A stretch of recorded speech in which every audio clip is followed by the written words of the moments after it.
Hace unos domingos atrás, en el Salmo 89, creo, hablaba del monte Hermón. El monte, la montaña más alta y majestuosa que está en Israel, donde hay nieve todo el año, que se puede divisar de lo lejos, y desde donde también se puede divisar todo el territorio de Israel.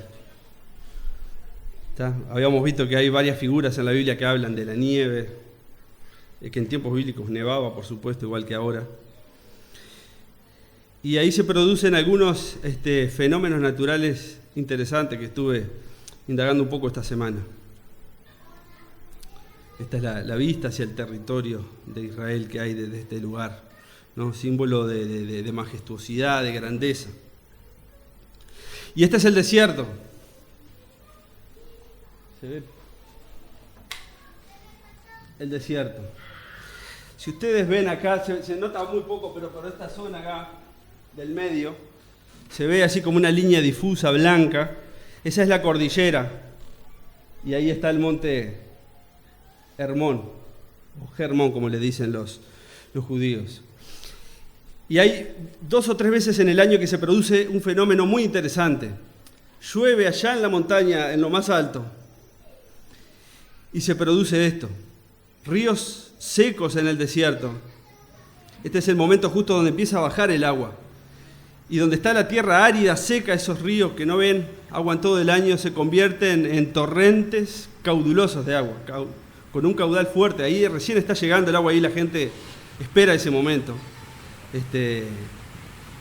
Y riega el desierto y el agua sigue bajando por la tierra de Israel y trae fertilidad a la tierra. Es un símbolo de bendición. Desde la montaña a kilómetros se derrama esa agua y fluye. Y después se deriva en otros cursos de agua que sigue. Después va al río Jordán y sigue hasta el final del Mar Muerto. Salmo 133, cántico gradual o cántico de los peregrinos. Estos eran salmos que mayormente David componía para que el pueblo, yo hablé hace un par de domingos de esas fiestas que se hacían en Jerusalén, que el pueblo iba, no hablé de que llevaban palmas en sus manos y celebraban delante de la presencia de Dios. Pero todo el pueblo iba hasta Jerusalén y en esas procesiones, en esas peregrinaciones, ellos iban cantando estos salmos. Con esta imagen en mente de que todo el pueblo iba y en el camino se iban sumando de otras ciudades, pueblo, y se iban animando porque iban a celebrar a Dios, iban a adorarlo al templo. Este es uno de los que cantaban, animándose unos a otros. Mirad cuán bueno y cuán delicioso es que habiten los hermanos juntos en armonía. Y pone allí 2 elementos de comparación. El versículo 2 es como el buen óleo sobre la cabeza, la cual desciende sobre la barba de Aarón, y baja hasta el borde de sus vestiduras. No soy yo, incluso estoy afeitado, ustedes pueden ver. Y el segundo elemento de comparación es como el rocío del Hermón, de la montaña, que desciende sobre los montes de Sión. Porque allí, donde se produce esta armonía, que es buena y deliciosa, allí envía Jehová bendición y vida eterna. Brevemente, allí empieza con un mirada, hay una exclamación donde el salmista dice, presten atención, esto es muy importante, al pueblo que iba cantando. Es cuán bueno y cuán delicioso. Ese adverbio cuán es una cláusula gramatical que explica cantidad. Hay una cantidad muy grande. Es bueno en gran manera y es muy delicioso. No todo es bueno y delicioso. O es bueno, nos hace bien, sobre todo pensando en los alimentos, en la medicación, pero no siempre es delicioso, ¿no? Se dice que lo rico no es sano. Bueno, para nosotros es muy bueno y es delicioso. Es ese plato que se nos hace ya agua a la boca, que lo saboreamos con mucho gusto. Para nosotros es bueno y es delicioso. Hay delicia en esto, en habitar los hermanos juntos y en armonía. no siempre se están juntos y en armonía. Y hemos visto casos y sabemos, y incluso ha pasado casos lejanos donde, y tenemos la antítesis en Corintios, todos divididos contra sí mismos, partidos, yo soy de Pablo, yo soy de Apolo. Los hermanos que tenían más, no le importaba el hermano que tenía necesidad, divididos. Pero es bueno y es delicioso cuando habitamos juntos y en armonía. La armonía es un término musical. Ya estaban todos conversando, o mayor parte de lo que estábamos, pero la música que pasé al principio, una música que habla del gran consuelo que tenemos en Cristo, porque Cristo ha venido. Es una melodía hermosa, hay una armonía allí. Y la armonía se produce, es el resultado de algo, es el resultado de músicos que practican y que ensayan, que leen, porque está escrito, hay una partitura. En este caso la partitura debe tener 300 años, es una obra musical de Bach. Y hay un director que pone a cada uno en su lugar, le indica el momento, pero la unión y el equilibrio justo y exacto y el respeto entre uno y otro forman una armonía hermosa que suena muy agradable. Y la otra acepción que tiene la palabra armonía es eso, el grupo de personas donde es agradable estar y donde nos invita a poder disfrutar de tiempos juntos. Es hermoso, algunas traducciones dicen que es bueno, es delicioso, es hermoso y es bueno para nosotros habitar juntos en armonía. Es como el buen óleo sobre la cabeza, la cual desciende sobre la barba de Aarón y baja hasta el borde de su vestidura. Esto es una imagen que a nosotros no la entendemos porque corresponde a la cultura de ellos, ¿no? Pero la unción era parte de la cultura cuando alguien llegaba a la casa, ungirlo, era un bálsamo, era un ungüento con perfumes que refrescaba, perfumaba, era algo agradable para el que llegaba, era una manera de recibirlo. Para nosotros es refrescante, es agradable, es un perfume que se siente. Y que habla de cantidad porque se derrama, no desciende, derrama hasta el borde de sus vestiduras. Y es como el rocío del Hermón, es como ese rocío que desciende de lo más alto hacia abajo y trae bendición, y riega, y refresca, y trae fertilidad, bendición sobre nosotros. Es bueno y delicioso. Estamos en una peregrinación.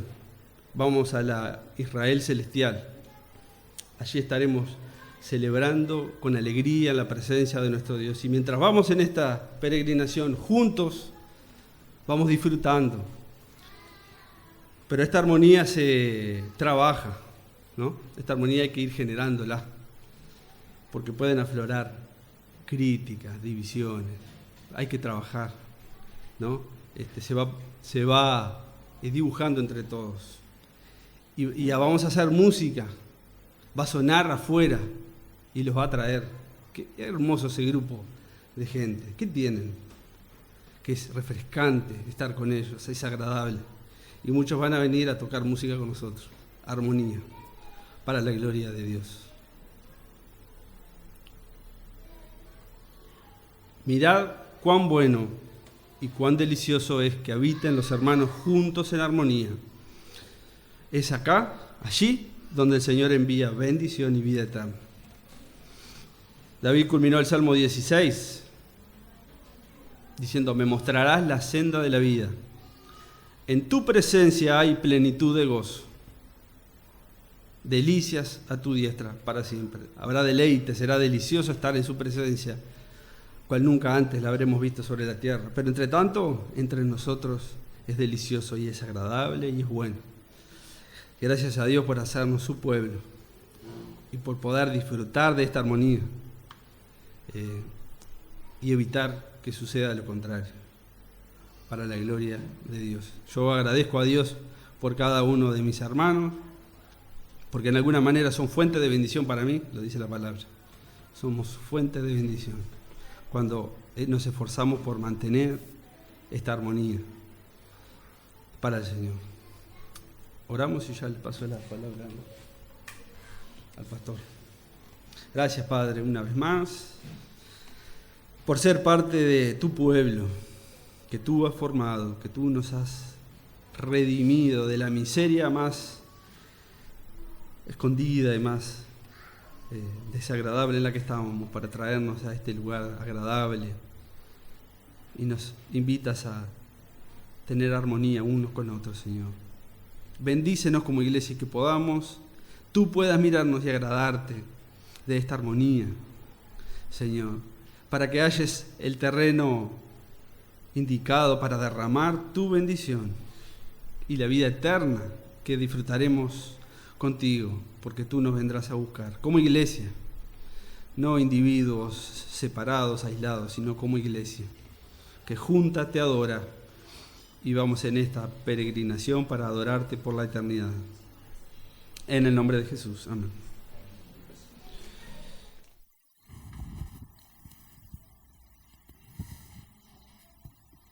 Buen día, hermanos. Paz de Dios a todos.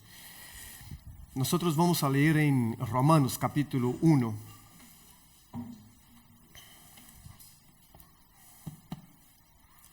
En esta hermosa mañana de domingo nos espera una tarde, un lunes, por lo que todo indica, no tan hermoso, ¿no? Pero por ahora está muy lindo. Romanos capítulo 1, versículos 16 y 17. No me avergüenzo del Evangelio, dice Pablo, ¿no? Y si bien ya hemos pasado por ese texto en algún otro momento, cuando estuvimos trabajando la carta, volveremos a él hoy.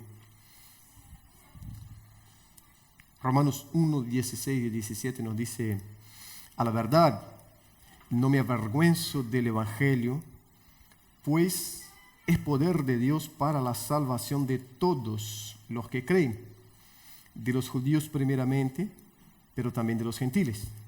De hecho, en el Evangelio se revela la justicia que proviene de Dios, la cual es por fe de principio a fin, tal como está escrito: el justo vivirá por la fe. Gracias, Padre, nosotros te damos en esta mañana donde por tu gracia nos reunimos para adorar a tu nombre, para reconocerte, oh Dios, en nuestros caminos, para desarrollar, oh Padre, la comunión unos con otros.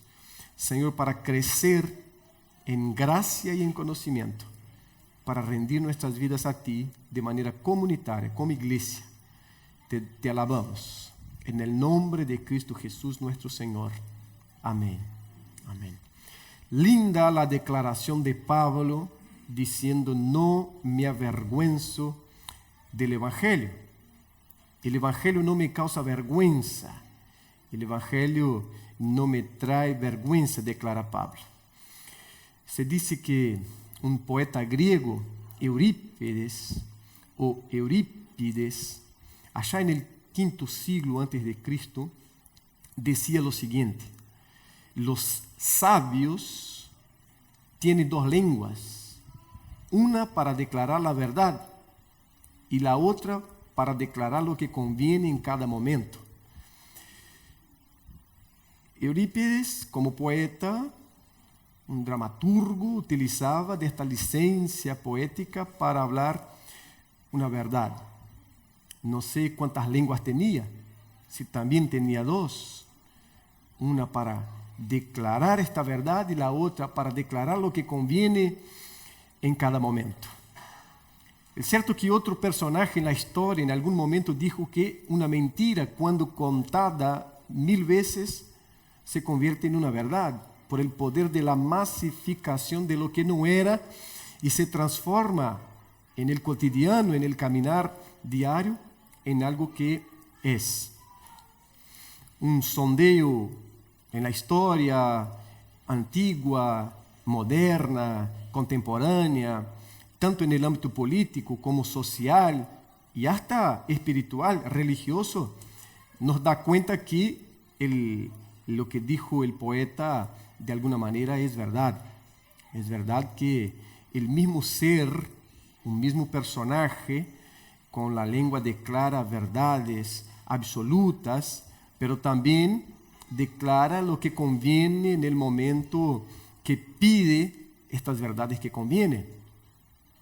Un presidente muy famoso en el territorio vecino de donde siempre viene gente para acá, dijo en determinado momento en sus campañas que iba a hacer y acontecer y proclamó verdades contra Dios y el mundo. Pasaron-se muchos años y él asumió la presidencia y como presidente en algún momento declaró que un presidente tiene que hacer alianzas hasta con el diablo. Y él se llevó muy a serio, porque creo que sí, se hizo alianzas con el diablo mismo. Con el diablo mismo.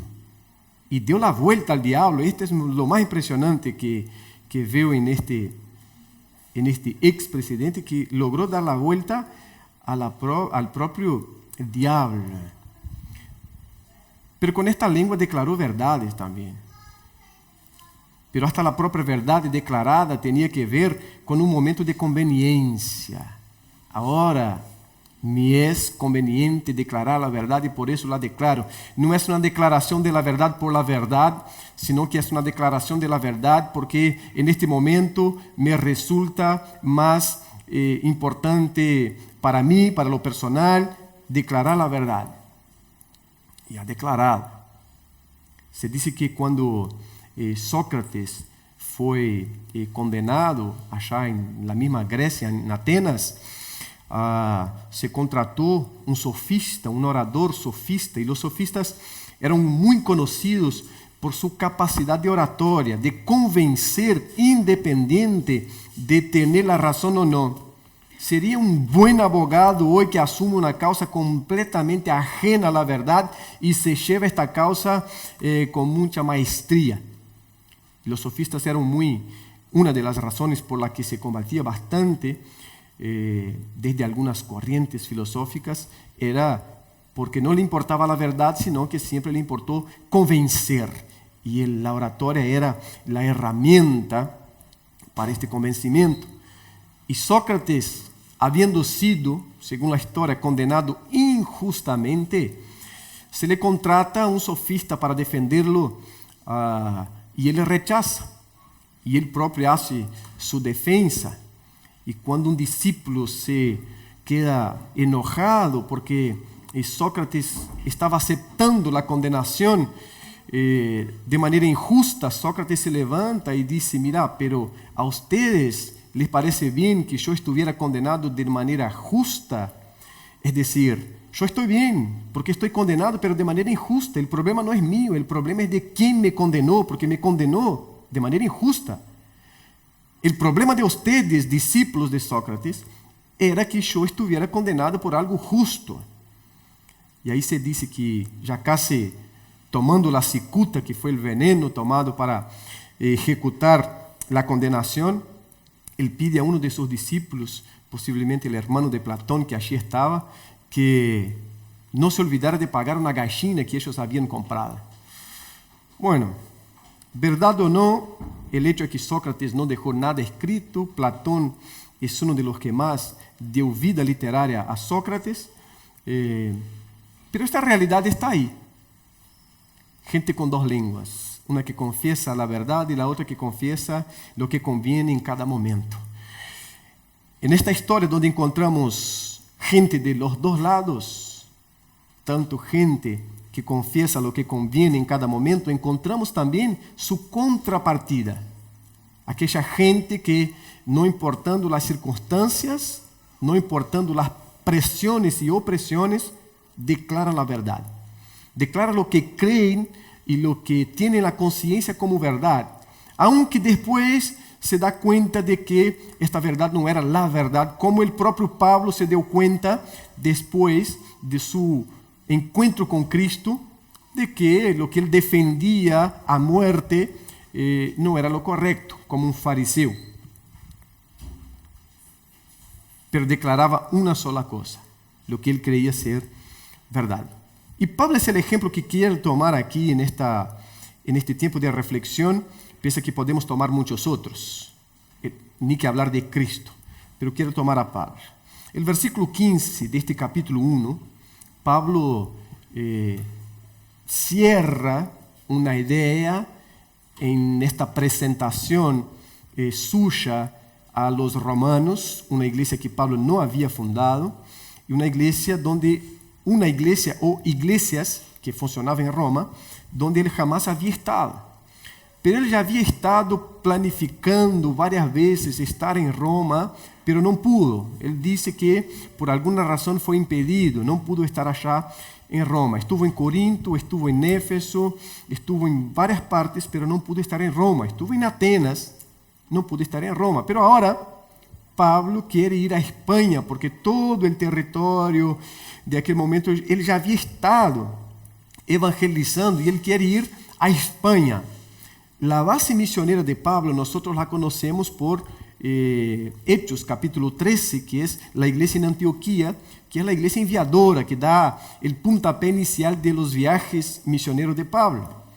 Cuando él escribe a los romanos, él ya está terminando su tercer viaje misionero y está levantando la colecta que vimos el jueves en el estudio de la carta a los Corintios para llevar la ofrenda de los hermanos a Jerusalén, y su idea de Jerusalén ya es partir para Roma, en Roma estar un tiempo con los hermanos, compartir dones, ser mutuamente edificados, y de allí que los hermanos en Roma lo envíen a España.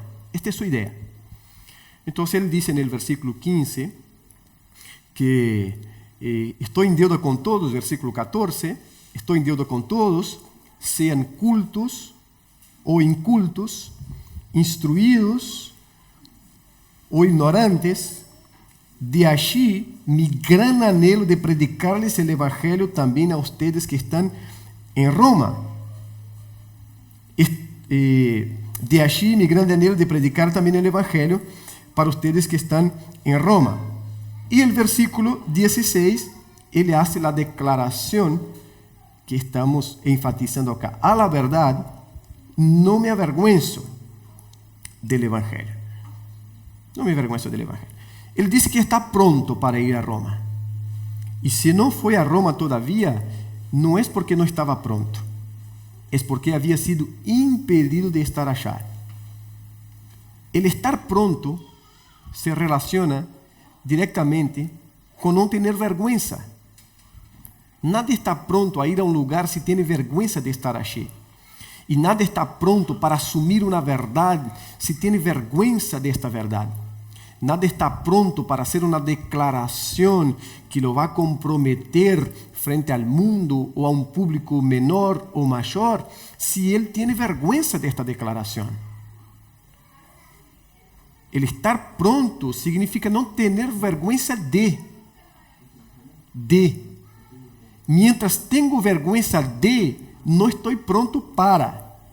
Ahora, el tema de Pablo es que él está pronto, y él está pronto porque él no tiene vergüenza de lo que él va a presentar en Roma, porque lo que él va a presentar en Roma, no como novedad, él está escribiendo a una iglesia, pero lo que él va a presentar en Roma, él presentó en Corinto, él presentó en Atenas, él presentó en Éfeso, él presentó en todos los lugares por donde anduvo predicando. Estar pronto, entonces, Pablo lo relaciona directamente con no tener vergüenza. Y él dice que no tiene vergüenza del evangelio. Y es importante saber a quién Pablo está hablando eso, porque él está hablando a una iglesia que está en Roma. Es el centro del poder de entonces. Es el imperio, caminando para una decadencia, pero imperio. Es el que da las órdenes. Es el imperio de quien Jerusalén quiere liberarse de toda manera, porque está bajo yugo. Pero también Roma no es solo un centro de poder económico, militar, pero también guarda todavía poetas, filósofos, porque Roma asume como líder imperial, pero la idea intelectual es griega. Hasta hoy, no solo en Roma, pero en el occidente, pero es griega.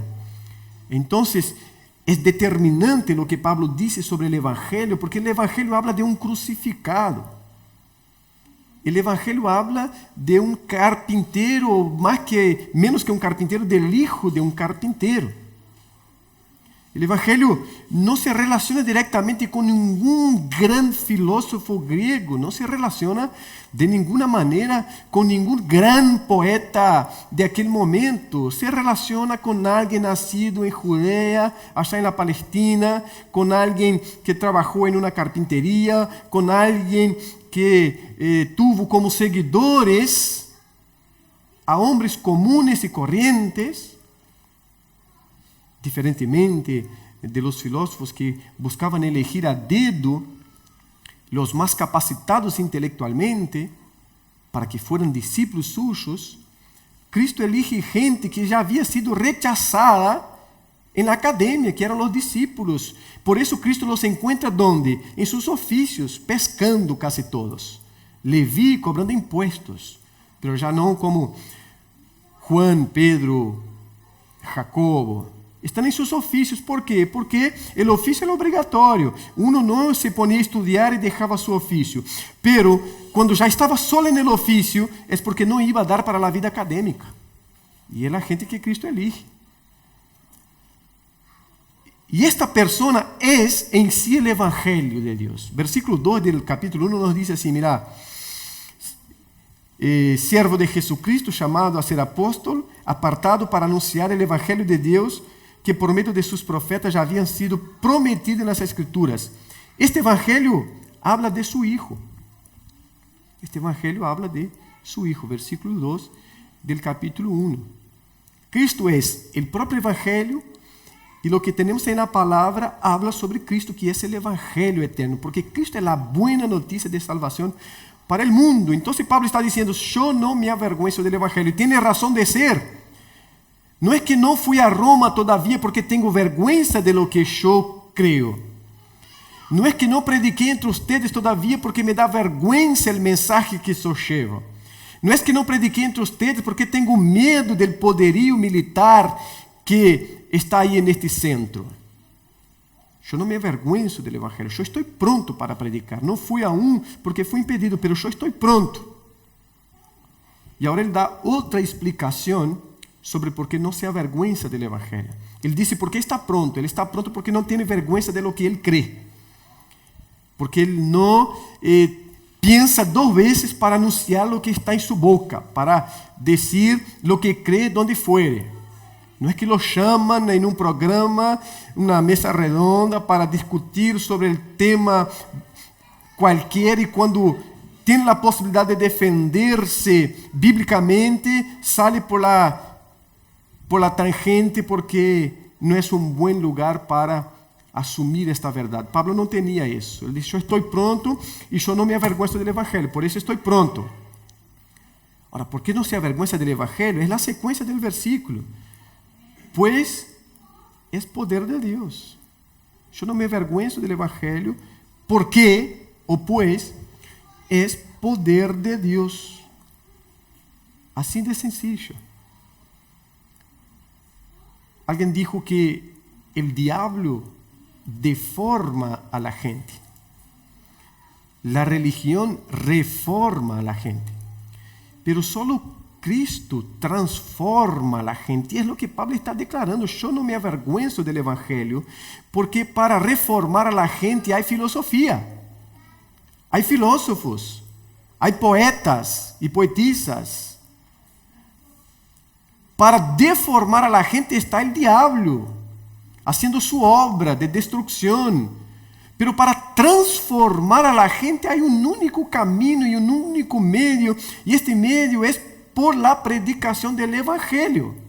Entonces yo no me avergüenzo, estoy pronto, porque no me avergüenzo del Evangelio, porque el Evangelio es el poder de Dios. Es el poder de Dios. La industria armamentícia não termina nunca, porque é alimentada com milhões e milhões e milhões de dólares, porque os estados têm que manter seu aparato militar sempre bem, as melhores armas, desde armas letales, pero também armas químicas, biológicas. Há que manter bien entrenada la gente. Y las invasiones imperiales por medio monárquico, presidencial, no importa cómo, todo tiene que ver con este poder armamentício, todo tiene que ver con esta capacidad de conquista por medio de las armas, de la fuerza, de la opresión y de la supresión de derechos, de vidas, no importa. Todas tienen que ver con eso. Pero ninguna de estas invasiones ha transformado gente para mejor. Siempre ha transformado para peor. Es imposible encontrar a alguien que estuvo en una guerra que siga siendo una persona indiferente. Por eso muchos son alcohólicos de los que sobrevivieron. Porque es imposible convivir con toda la desgracia y la tragedia producida por este poder. El poder armamentício, el poder del discurso doble, el poder de esta lengua que habla lo que conviene en los momentos que conviene. Pero Pablo dice que el Evangelio es el poder de Dios para la transformación del ser humano, para la transformación interior del ser humano, para esa transformación para el bien. No es para dejar gente frustrada, no es para dejar gente alcohólica porque no sabe convivir con la desgracia y la tragedia que pasó, sino es para sacar a la gente del alcohol. Pero el alcohol es fechita. Es para sacar a la gente del infierno. Es para sacar a la gente de la perdición eterna. Y Pablo sabe que en Roma hay muchas cosas. Hay imperador, hay poder militar, hay grandes ejércitos, y hay filósofos, y hay poetas todavía, no con el auge, con el áurea que había 5 siglos antes, pero hay. Ahora Pablo sabe que el camino que verdaderamente conduce a Roma es el camino de la predicación del Evangelio. Es este Evangelio que transformó los hermanos que estaban allí y que va a seguir transformando a las personas. Por eso él dice, no me avergüenzo, porque el Evangelio es poder de Dios para la salvación de todo aquel que cree. La iglesia, entre el primer siglo, el año 54, a partir de Nerón, hasta el cuarto siglo, 313 principalmente, cuando Constantino hace el edicto prohibiendo la persecución, sufre con 10 emperadores personificación del mal, persecuciones atroces, de las peores, gente que eran llevadas a los leones, al Coliseo, y eran decapitadas. Y nunca paró el Evangelio, porque el Evangelio es poder de Dios. El Evangelio es poder de Dios para la salvación. El Evangelio no tiene que ver con un arma. Cristo llamó a 12 personas común y corriente y no puso un arma en su mano, puso el Evangelio, el arma que Dios tiene para sus hijos. El Evangelio, y dijo, vaya con el Evangelio. Ya sabiendo de la contrapartida de la gente sobre el Evangelio, él dijo, no reaccione con violencia, reaccione con el Evangelio y solamente con el Evangelio. Porque es el Evangelio que es poder de Dios para la salvación. Y la transformación que Dios propone no tiene que ver con reforma, y mucho menos con deformación, tiene que ver con ser completamente transformado desde adentro, es nacer nuevamente. Cualquier otra cosa es reforma, hermano. Cualquier otra cosa es pintura aquí, pintura allí, blanqueo aquí, blanqueo allí. Esto es reforma. El Evangelio transforma. No tiene que ver con la ropa ahora que pongo más allá, más acá, con cómo me peino, con cómo me dejé de peinar, con cómo pinto los labios, con cómo dejé de pintar, con cómo camino o no camino, con el libro que llevo bajo el brazo o no. Tiene que ver con quién entró en mi vida y si me transformó o no, porque si no transformó, no fue Cristo. Fue apenas un mensaje religioso que llegó en mi cabeza, quedó en el intelecto y desde el intelecto me dice, ahora tenés que llevar un libro para la iglesia. Ahí me llevo un libro, una cantidad de libros, una biblioteca toda, o libros en el aparato electrónico que tenemos. Y ahora tenés que sentar, y ahí me siento acá, y ahora tenés que cantar y levantar las manos. Y hago todo eso. pero a partir de un mensaje que quedó acá en el intelecto. El evangelio es algo que entra en la vida y transforma la vida, porque si esto no pasa, no es el evangelio que llegó a nosotros. Si nuestra vida no está siendo constantemente transformada, no es el evangelio lo que está habitando en nosotros. Es blanqueamiento para temporada. Y Cristo no propone eso. Cristo propone transformação para a eternidade. Um pastor de quando eu comecei a vida cristiana dizia sempre: eu estou preparando gente para a eternidade. Sempre que ele veia igrejas llenando-se por mensagem superficial, seu problema não era contra as igrejas que se llenavam, senão as igrejas llenando-se por causa do mensagem superficial que havia. Ele dizia: eu não entro nesta, porque estou preparando gente para a eternidade. Uma coisa é preparar gente para ir para Disney. Outra coisa é preparar gente para a eternidade. Para ir para Disney se pode arreglar uma quantidade de coisas, plata, plano. Se podia, por lo menos. Agora nem isto está podendo. Pero para a eternidade, só o Evangelho. Então, Pablo diz: eu não tenho vergonha do Evangelho, porque o Evangelho é poder de Deus. Justino Mártir, se le dio a denominação de Mártir, nascido no ano 100, depois de Cristo, por supuesto, é um dos chamados padres de la igreja. Ele estudou com vários filósofos e muitas filosofias, até que dia foi convertido ao Evangelho e decidiu dedicar sua vida a lo que ele chamava a única filosofia verdadeira, que era o Evangelho. Foi condenado junto a outros 6 cristianos e decapitado, pero jamás rechazou o Evangelho. Sendo a ser decapitado, tinha esta mesma ideia de Pablo: eu já estou sendo oferecido como libação.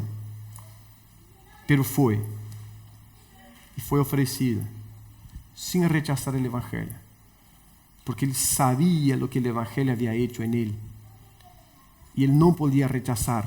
Não porque não lhe fuera dada a oportunidade, senão porque havia algo adentro de los que são del Evangelho e foram transformados por el Evangelho que não lhe permite fazer isso. Então ele foi junto a outros e foi decapitado. E como Justino, há uma quantidade de gente. Uma quantidade de gente.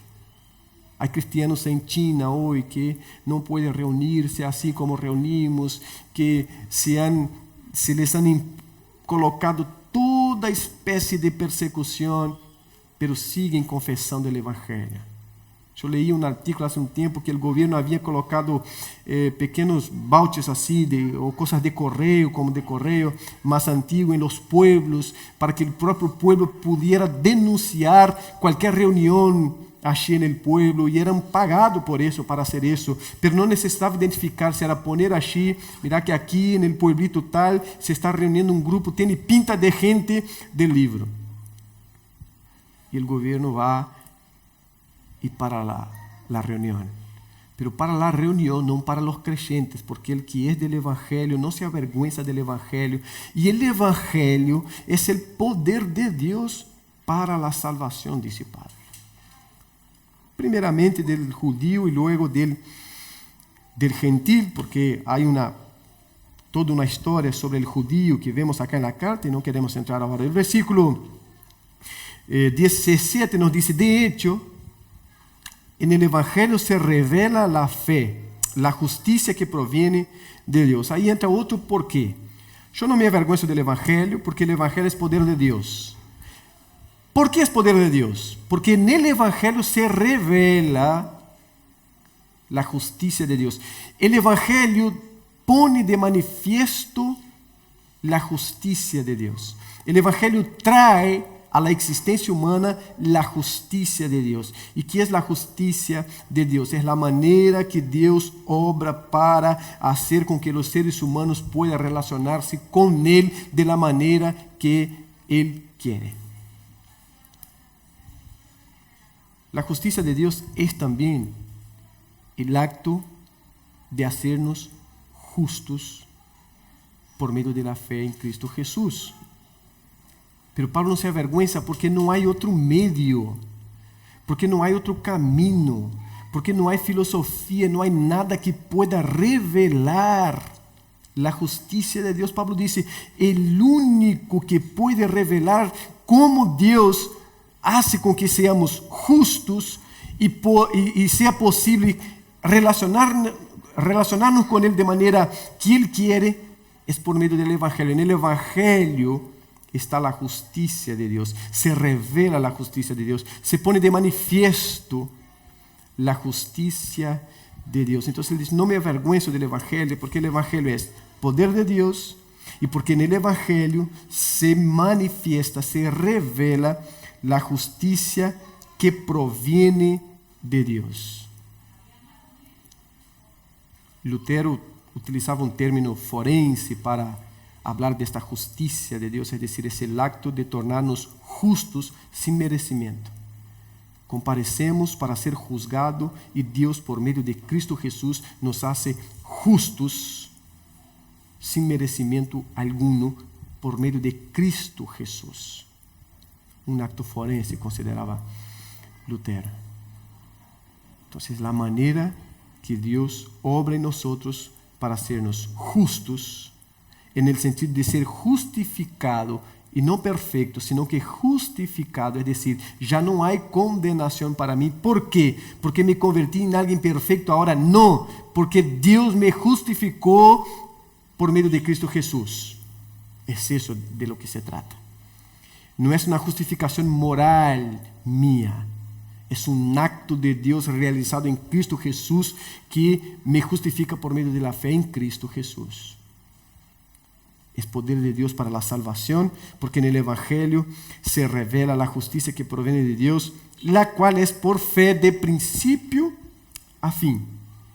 La fe y solamente la fe es el instrumento para una vida justa. No nos olvidemos que Pablo va a empezar a trabajar la relación de ley y gracia, la confianza de los judíos en la ley. Entonces él está por la fe y solamente por la fe. Y ahí termina usando un ejemplo de Habacuc, capítulo 2, versículo 4. El justo vivirá por la fe. Es la manera que el justo va a vivir, es por la fe, siempre por la fe. Y no hay otra manera de vivir que no sea por la fe, porque nunca entran los méritos en la justificación. La justificación siempre tiene que ver con el actuar de Dios en nosotros por medio de Cristo Jesús y la fe. No me avergüenzo, porque es poder de Dios y es poder para la salvación. En el Evangelio se revela la justicia de Dios. Esta justicia es por fe. Yo no puedo hacer nada para alcanzarla. Es Dios haciendo en medio de Cristo Jesús. ¿Y cómo sigo? Por fe igual. Sigo por fe igual. Ahora, ¿cuál es la característica de este Evangelio? Tenemos que volver rápidamente al versículo 2 y 3, nos dice Pablo, ya leímos, pero quiero hacer hincapié. Pablo, siervo de Jesucristo, es el primer versículo, llamado a ser apóstolo, apartado para anunciar el Evangelio de Dios. El Evangelio de Dios. Tenemos que tener en cuenta que Pablo está hablando del Evangelio de Dios. Y tenemos que tener en cuenta que cualquier otro evangelio que no ponga a Dios en el centro, que Cristo no sea el centro, no es el Evangelio de Dios. Porque el propio Pablo va a complementar eso diciendo que por medio de sus profetas ya había prometido en las Sagradas Escrituras. El Evangelio no es una novedad. El Evangelio es la buena nueva de Dios de salvación, pero no es algo nuevo, en el sentido de que no fue prometido en Génesis, y los profetas hablaron de él, y Moisés habló del Evangelio, y los profetas hablaron del Evangelio, hasta que llegó Cristo y se manifestó, caracterizando el propio Evangelio de Dios en la historia humana. Sabe, no es Despacito, que dura, gracias a Dios, no dura como 5 meses, 6 meses y ya no existe más. No es 5 minutos y nada más, que son cosas hechas para un momento específico, para una generación superficial que pertenecemos y la componemos y no, gracias a Dios, repito, luego deja de existir, porque si tuvieran que seguir escuchando Despacito tanto tiempo sería un caos y una tragedia intelectual para todos. Pero el Evangelio no se trata de eso. El Evangelio ha pasado siglos y siglos y siglos bajo persecución, bajo intentos de eliminación y ha subsistido y va a llegar hasta el fin, porque el Evangelio es poder de Dios.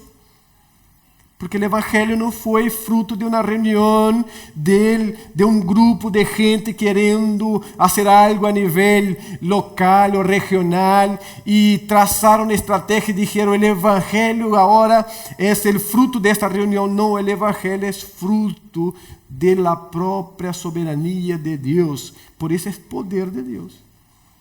Es fruto de la omnipotencia de Dios, de la omnipresencia de Dios, es fruto del carácter santo de Dios. Por eso jamás fue derrotado. Y por eso va a llegar al final. Muchas cosas han quedado. Hitler, con todo su aparato militar y con toda su ideología y con toda su capacidad de convencimiento, quedó. Quedó. Gracias a Dios también. Quedó. El Evangelio no. El Evangelio sí. Y el Evangelio va a seguir hasta el fin. Porque el Evangelio es el poder de Dios, es la manera que Dios decidió que iba a salvar el ser humano por medio de la predicación del Evangelio. Este Evangelio habla de quién? Versículo 3. Este Evangelio habla de su Hijo. De su Hijo, y ahí habla de las dos naturalezas de Cristo, pero quiero llegar hasta aquí. Este Evangelio es de Dios y este Evangelio fue prometido y está presente en todas las Escrituras como promesa y después como realización. Y este Evangelio habla del Hijo de Dios, hermanos. Donde uno está con el nombre de Evangelio y este Evangelio no habla del Hijo de Dios, no es el Evangelio de Dios.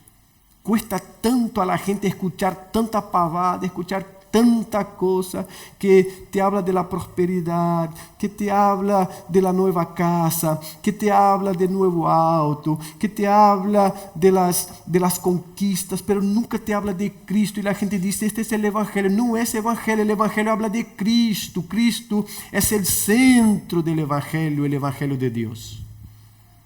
Y es de este Evangelio que Pablo dice, yo no tengo vergüenza. Yo no tengo vergüenza de este Evangelio porque habla del Hijo de Dios. Y es solamente por medio del Hijo de Dios que el ser humano puede volver en una relación de intimidad y comunión con Dios. Entonces no me avergüenzo. La idea que quiero que demos hoy es que Pablo no se avergonzaba, en primer lugar porque Pablo estaba pronto, en primer lugar porque no se avergonzaba. No. Él no creía que el Evangelio lo iba a disminuir en una sociedad de intelectualoides, como decía y cantaba Pablo Estramín. En esta sociedad de intelectualoides, el Evangelio, esta cosa de un crucificado, de un libro con cosas tan antiguas, lo voy a guardar. Pablo no creía eso. Pablo decía, el Evangelio es justo lo que esta sociedad necesita, justo lo que esta familia necesita, justo lo que estos filósofos que están ahí esperando la última novedad, conforme se dice en Hechos capítulo 17, los filósofos que quedaban en el Areópago, esperando la última novedad, de redundancia, pero es eso lo que dice la Biblia, la última novedad. Pablo dice, es justo el Evangelio que esta gente necesita. Y es por eso que él va allá con el Dios desconocido y dice, la novedad que tengo para ustedes es esta. Ustedes están adorando una cantidad de cosas ahí, pero es el siguiente, el Dios que usted no conoce es el Dios que yo anuncio. Estoy pronto, estoy preparado, no importa el centro de poder que sea, el centro intelectual que sea, no importa el centro miserable que sea, yo estoy pronto y no me avergüenzo del Evangelio, porque el Evangelio es poder de Dios. Nosotros no salvamos a nadie, tenemos esto muy claro, pero si alguien va a ser salvo es por medio de la predicación del Evangelio. Es por medio de la predicación del Evangelio. Pero los musulmanes están teniendo visiones allá, yendo a Meca, es verdad. Pero ¿con quién? ¿Conmigo? No, no me vieron a mí, vieron a Cristo. El Evangelio de Dios. El Evangelio de Dios. Yo sé que no salva a nadie, pero yo sé que si no es por la predicación del Evangelio, la gente no va a ser salva. Porque fue el medio que Dios eligió en su soberanía para salvar a la gente. Entonces, hermanos, si queremos algo duradero, quedémonos con el Evangelio. Estudiemos filosofía, sociología, antropología, psicología y cualquier otra guía. Pero sepamos que el Evangelio es el que permanece. Sepamos que el Evangelio es el poder de Dios. Ninguna otra cosa. El Evangelio es el poder de Dios. Frecuentemos cualquier otro lugar digno de un creyente, ¿no? Pero sepamos que la iglesia es el lugar donde Dios dispuso el poder suyo, que es el Evangelio. Poder ir a Jupena, y allí están nuestros hermanos más ancianos, con una actividad aquí, con un crochet por allá, y con no sé qué, lindo. Pero el Evangelio está en la iglesia de Dios. Porque la iglesia de Dios es el ejército de Dios, donde Él dispuso ese poder que es el Evangelio. Entonces me voy al Club de los 70, bárbaro, andar por allá, al Club de los 70, disfrutar con los compañeros en este club. Pero sepa una cosa, cuando quiere el Evangelio es la iglesia del Señor, porque es allí donde Dios, otra vez, por su soberanía, dispuso el Evangelio. La iglesia. La iglesia. Yo voy a participar del movimiento A, del movimiento B, del movimiento H. Bárbaro. Somos ciudadanos, estamos en el mundo y no estamos en una burbuja, y todo lo que sea lícito a un cristiano participar, participe. Pero sepa una cosa, el lugar del Evangelio es la iglesia del Señor, que es el lugar donde Dios dispuso su poder como Evangelio. No fue en el ejército norteamericano, no fue en el ejército de Roma, Roma vieja, Roma renacida, no importa cómo. No fue en la iglesia del Señor. Entonces hay dos cosas. La primera, estudie lo que quiera, pero sepa una cosa, lo que va a quedar es el Evangelio. Segundo, frecuente lo que quiera, pero sepa una cosa, lo que pasará para la eternidad es la iglesia. Y solamente la iglesia. Y que el Señor nos bendiga y nos dé esta capacidad de valorar lo que Él valora y de creer en lo que Él dispuso para que uno crea. En el nombre de Jesús. Amén. Vamos a orar. Padre, gracias te damos por tu palabra. Gracias te damos, Señor, por tu evangelio, poder tuyo, Señor, para la salvación. Gracias porque este evangelio entró en mi vida, me cambió, sin ningún mérito mío, y me sigue cambiando. Gracias por tu palabra, Señor, que nos enseña eso. Gracias a Dios porque podemos caminar como ciudadanos celestiales en este mundo terrenal, pero sin ser engañados por esta o por aquella ideología, Señor. Sabiendo que lo que transforma el ser humano es el Evangelio. Porque en el Evangelio, Señor, se revela tu justicia, la manera que tú obras para hacer con que nosotros nos relacionemos correctamente contigo, Señor. Te alabamos, Señor, por ser iglesia tuya también. Te alabamos, oh Dios, porque pasaremos para la eternidad, no en nuestros méritos, sino en los méritos de Cristo. Te alabamos. Te rogamos que nos ayude a no avergonzarnos del Evangelio, a sostenerlo y a mantenerlo en alto en nuestras vidas. Tampoco avergonzarnos de tu iglesia, sino que a sostenerla y mantenerla en alto en nuestras vidas. Te rogamos una semana bendecida, Señor. Te rogamos que tú nos ayudes a caminar en obediencia a tu palabra. Te rogamos por la vida de los niños, por la vida de los jóvenes, de los adultos mayores y menores. Te rogamos por Uruguay y por el mundo en este momento. Te rogamos que haya justicia, Señor. Justicia, equidad.